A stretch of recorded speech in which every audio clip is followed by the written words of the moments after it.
La thèse que nous allons développer, c'est l'idée qu'il faut créer un fonds de réserve, qu'il faut qu'il soit obligatoire. Nous allons souhaiter qu'il sorte en rente, qu'il se réfère aux directives européennes sur les fonds de pension plutôt que sur celles Solva II. Il y a deux éléments clés qu'il faut avoir en tête.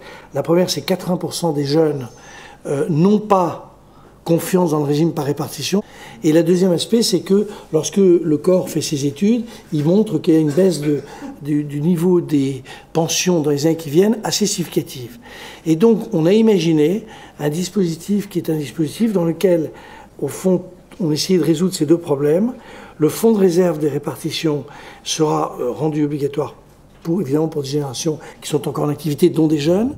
Alors, il ne vous a pas échappé que nous vivons dans un monde compliqué, dans un environnement incertain et avec une conjoncture atone. Et je crois profondément qu'il y a une clé pour essayer de débrouiller cet écheveau calamiteux, et cette clé, c'est l'investissement. Nous avons besoin d'investir pour retrouver la compétitivité de l'économie France et d'ailleurs de l'économie Europe. Nous avons aussi besoin d'investir pour absorber les mutations démographiques. Et enfin, il faut investir, évidemment, pour ménager l'avenir de la planète. Ce sont des investissements de moyen, long, voire très long terme. Qui va financer cet énorme besoin d'investissement ? Cette épargne, si on l'analyse, et vous le faites évidemment, elle est évidemment et notoirement motivée par des objectifs de long terme, voire de très long terme. Mais le problème, c'est qu'elle est majoritairement orientée vers des placements courts. Il faut se poser la question de la garantie de taux de remplacement. Elle doit pouvoir subsister sur un certain nombre de revenus faibles, parce que ces revenus n'ont pas la possibilité d'épargner et donc de compléter le système d'épargne. Généraliser l'épargne retraite professionnelle. Il faut certainement faire évoluer le profil des prestations de retraite, renforcer certainement l'effet tunnel qui doit caractériser les produits retraite. Il faut faire évoluer notre assurance vie, le formidable stock de 1600 milliards d'euros d'assurance vie. Cette étude, en fait, elle a l'intérêt de pouvoir combiner différents scénarios d'ajustement des prestations retraite, mais aussi des scénarios de financement. Donc par scénario de prestation retraite, on entend le recul de l'âge de départ à la retraite, ou encore la baisse des ratios de remplacement, ou encore une modification du taux de cotisation. Par scénario d'ajustement, on entend distinguer le cas où la caisse de retraite est équilibrée année après année, mais on va aussi considérer le cas de la création d'un fonds de capitalisation publique qui peut être permanent ou temporaire. Il y aura sans aucun doute des gains à long terme, il y aura des coûts à court terme. On n'a pas de raison de douter de l'efficacité du fonds. Les agents font face à des risques qui sont individuels, le risque de chômage, le risque de mortalité, le fait de pouvoir hériter. Donc le rendement des ménages est de 1,5%, puisqu'on s'est dit les ménages achètent et des actifs sûrs et des actifs risqués. Le fonds, lui, va accumuler des actifs risqués. Il n'y a pas de raison qu'il achète des dettes émises par des administrations publiques. 3% pour nous, c'était une façon de considérer quelque chose comme pas trop élevé, sachant qu'il y a quand même un coût à ce rendement qu'on n'a pas pu appréhender, qui est son risque. On pourra peut-être, on a dans l'espoir, d'introduire un risque sur le rendement pour davantage éprouver la robustesse de ces résultats. Ils ont clairement montré que l'épargne retraite, un dispositif d'épargne retraite permettrait de limiter la baisse à venir des pensions. Avec un taux de cotisation de 2 à 3% par an, la baisse relative des pensions, la baisse des retraites par rapport au salaire moyen, ne baisserait qu'en gros que de 50%. Le taux de cotisation de 2-3% nous apparaît raisonnable. Le rendement qui a été envisagé dans l'étude de 3%, c'est un paramètre très important. Cette épargne retraite combinerait un système par accumulation, un système par répartition et un système par capitalisation. Un système de retraite idéal repose sur 3 piliers, un système obligatoire de répartition sur lequel on est tous d'accord, l'épargne de retraite dont vous parlez, un troisième pilier qui est l'épargne traditionnelle.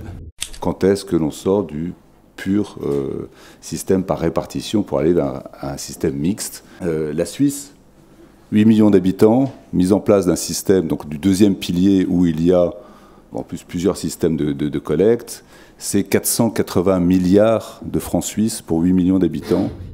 Il faut considérer ce travail exemplaire comme étant un premier pas, une première brique. On dit il est temps d'aller vers un système obligatoire. Pourquoi les Américains sont forts? Parce qu'ils ont des fonds de pension et que vous consacrez 5% de vos investissements sur des start-up qui ont des vrais savoir-faire, vous les inondez, vous les saturez de financement, elles sont, dans ces cas-là, engagées dans une lutte de guerre des prix, elles éliminent leurs concurrents internationaux et elles ont une suprématie. On a une épargne retraite obligatoire, mais ici qui est d'une forme complètement extrême. Et donc entre d'un côté une épargne individuelle totalement libre et de l'autre côté une épargne retraite obligatoire totalement collective, évidemment qu'on a lieu de penser à donner des incitations pour constituer une épargne retraite. Mais moi je remets en garde contre les dangers d'une épargne trop collective. C'est important en fait que ce soit obligatoire dans la mesure où ça permet à chacun de s'approprier une partie de son épargne.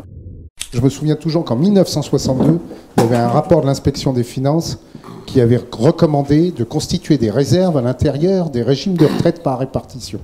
Le développement d'une épargne retraite par capitalisation est le moyen de corriger les défauts majeurs de l'épargne financière des ménages en France. Premier défaut, ça introduit dans le système une exigence excessive de liquidité. Deuxième défaut, c'est évidemment une épargne qui ne peut pas être orientée vers le financement de l'économie. On arrivera à faire décoller l'épargne retraite par capitalisation que si on cesse de soumettre les produits d'épargne retraite à la réglementation prudentielle des contrats d'assurance vie.